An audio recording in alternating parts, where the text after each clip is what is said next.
زیادہ میں جدا ہو نہیں سکتا، اب اس سے زیادہ میں تیرا ہو نہیں سکتا، بس تو میری آواز سے آواز ملا دے، بس تو میری آواز سے آواز ملا دے، پھر دیکھ کہ اس دیش میں کیا ہو نہیں سکتا۔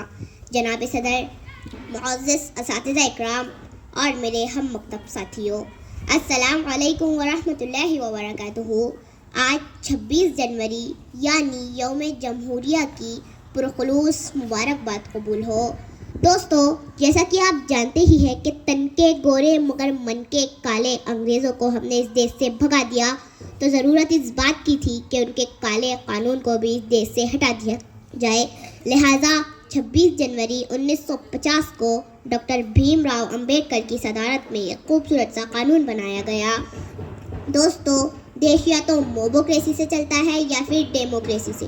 موبوکریسی یعنی ایک جاہل بھیڑ آئے اور ایک مکان کو آگ لگا دیا، لیکن ڈیموکریسی یعنی جہاں مظلوم کو مظلوم کہا جائے، جہاں ظالم کو ظالم کہا جائے، جہاں سچے کو سچا کہا جائے، جہاں جھوٹے کو جھوٹا کہا جائے، جہاں اچھے کو اچھا کہا جائے، جہاں برے کو برا کہا جائے، جہاں ایک رکشے والے کا ادھیکار ایک مرسڈیز والے کے برابر ہو، جہاں کھیتی میں کام کرنے والا ایک عام مزدور دیش کے پرائم منسٹر کو انصاف کے کٹہرے میں کھڑا کر سکتا ہو۔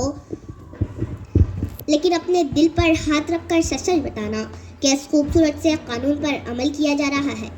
نہیں۔ کیوں؟ کیونکہ سیاست اس وطن کی اس قدر گندی نہ تھی پہلے، ردائے مادر ہندوستان میلی نہ تھی پہلے، مگر پہلے سیاست میں لفنگے بھی نہ آتے تھے، گلی کے چور اچکے جیب کترے بھی نہ آتے تھے، جو ہوتا تھا شریف انصاف پہنتا تھا وہی کھدر، جو باعزت ہوا کرتا تھا بنتا تھا وہی لیڈر، مگر اب تو شریف انصاف کی گنجائش بہت کم ہے اور سیاست میں وہی آتا ہے جس کے ہاتھ میں بم ہے۔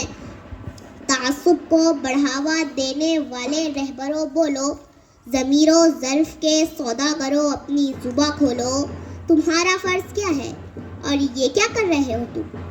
جوانان وطن کے دل میں نفرت بھر رہے ہو تم۔ سیاست کو بھی تم لوگوں نے کاروبار کر ڈالا کہ شاخِ گلسی نازک شے کو بھی تلوار کر ڈالا۔ ضرورت تھی اجالوں کی، اندھیرا کر دیا تم نے، کہ لفظ رہنمائی کو بھی گندا کر دیا تم نے۔ غریبوں کے نگر میں جب بھی قتل عام ہوتا ہے، تمہارے بازوؤں میں حسن لب پر جام ہوتا ہے، تمہارے ہی اشاروں سے بدن میں آگ لگتی ہے، تمہارے کارناموں سے چمن میں آگ لگتی ہے۔ تمہیں ہندو سے ہمدردی نہ مطلب ہے مسلمان سے، تمہیں ہندو سے ہمدردی نہ مطلب ہے مسلمان سے۔ وفا کا درس گیتا سے لیا تم نے نہ قرآن سے، مگر مذہب کا نام آ جائے تو نعرے لگاتے ہو، یہاں دیر و حرم کے نام پر جھگڑے کراتے ہو۔ چلایا جنگلی قانون انسانوں کی بستی میں، گرے ہیں مندر و مسجد تمہاری سرپرستی میں شاعر ہوں، جو دیکھوں گا وہی ہر بار لکھوں گا، تمہیں غدار لکھا ہے تمہیں غدار لکھوں گا۔ غلطی ہماری ہے کیونکہ ہم دیش کی حفاظت کے لیے صحیح مالی نہیں چنتے۔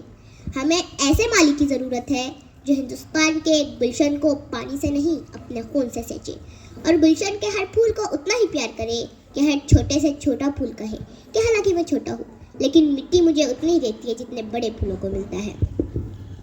دوستو، ہندوستان عزتوں کی وہ چادر ہے جس میں لاکھوں دھاگے لگے ہوئے ہیں۔ اب اگر کوئی اپنی پسند کا دھاگا نکال لے تو اسے اس کی پسند کا دھاگا تو مل جائے گا، لیکن چادر تار تار ہو جائیں گی۔ یہ نفرت بری ہے نہ پالو اسے، دلوں میں خلش ہے نکالو اسے۔